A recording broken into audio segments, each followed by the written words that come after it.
कांदा उत्पादक शेतकऱ्यांना नोटिसा बजावण्यात आल्या.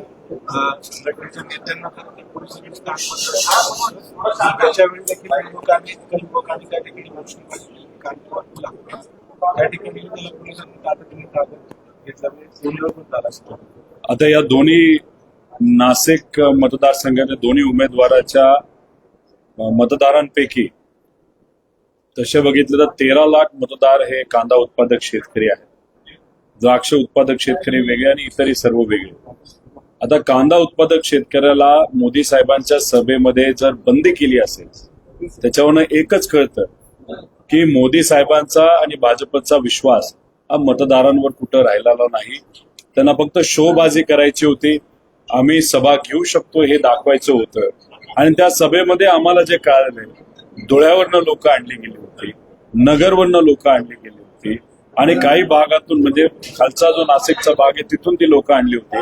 त्यामुळे मतदार कमी आणि कार्यकर्ते काही प्रमाणात तिथं होते. त्यामुळे जी आजची सभा आहे त्याच्यामध्ये उत्साह नव्हता. मोदी साहेबांचं भाषण सुद्धा जर आपण बघितलं त्याच्यामध्ये कुठेही काय नव्हतं. एकदम थोडक्यात भाषण त्यांनी उरकलं आणि तिथून त्यांनी काढता पाय घेतलेला आपण सगळ्यांनी बघितलं. विशेषतः भाषणामध्ये त्यांनी पुन्हा एकदा नकली शिवसेना नकली राष्ट्रवादीचा उल्लेख केला. शरद पवार हे कृषी मंत्री असताना त्यांनी शेतकऱ्यांसाठी फार काही केलं. शेतकरी हलाखीचीच परिस्थिती. मोदी साहेबांच्या गेल्या 10 वर्षामध्ये शेतकऱ्याचं कुठं भलं झालेलं आपण सर्वांनी बघितलंय का? कांद्याची परिस्थिती काय, दुधाची परिस्थिती काय, सोयाबीन असू द्या, कपाशी असू द्या, त्याच्याच बरोबर आपण बेरोजगारीचं प्रमाण मोदी साहेबांच्या काळामध्ये सगळ्यात जास्त वाढलेलं दिसतंय. महिला सुरक्षिततेचा जो पण प्रश्न आपल्या या देशामध्ये मोठ्या प्रमाणात वाढत चाललेला आहे. त्यामुळे मोदी साहेबांनी ज्या गोष्टी 2014 मध्ये सांगितल्या त्यातली एक सुद्धा गोष्ट त्यांनी पूर्ण केली नाही. फक्त ठराविक मोठे व्यावसायिक मोठे केले, बाकी सामान्य लोकांची अडचणच त्यांनी त्या ठिकाणी केली. आणि मोदी साहेबांनी काय केलं शेतकऱ्याला हे खरं तर त्यांनी सांगायला पाहिजे होतं. उगाच पवार साहेबांवर उद्धव ठाकरे साहेबांवर बोलण्यापेक्षा ते सुद्धा नकली. आता नकली आणि असली हे जर बघायचं असेल तर 4 तारखेनंतरच आपल्याला कळेल की नकली कोण आणि असली कोण.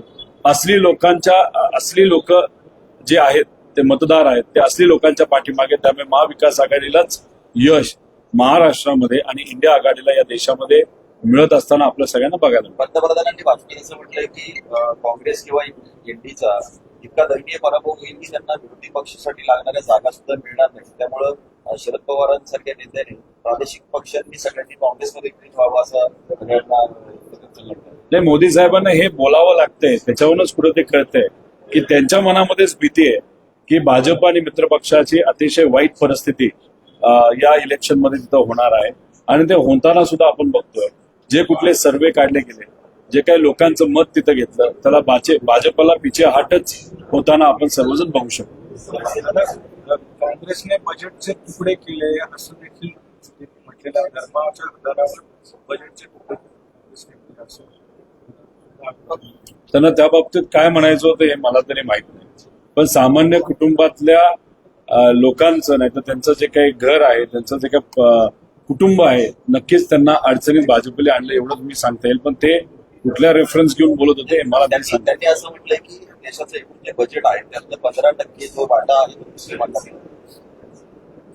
असं काँग्रेसचं भाषणाचे मुद्दे आणि त्यांनी ज्या पद्धतीने काँग्रेसने मुद्दे पुढे घेऊन चाललेले आहेत त्यांचं जे काही या इलेक्शनचे जे मुद्दे आहेत ते आपल्याला थोडंसं बघावं लागेल. पण मोदी साहेबांचं आपण जर बघितलं तर सुरुवात त्यांनी विकासावर केली, नंतर हिंदू मुस्लिमवर आले, नंतर भटकती आत्मावर आले, नंतर अडाणी आणि अंबानीवर आले आणि आता जर तुम्ही बघितलं तर आमच्याकडे तुम्ही या असं पवार साहेब उद्धव ठाकरे साहेबांना ते बोलत आहेत. त्यामुळे हे जे काय चाललेलं आहे कुठेतरी स्वतःच ते भरकटत चाललेत आणि मेन सामान्य लोकांच्या हिताचे जे मुद्दे ते बाजूला पडतात त्यांच्या भाषणातून हे आपल्याला जाणवतं.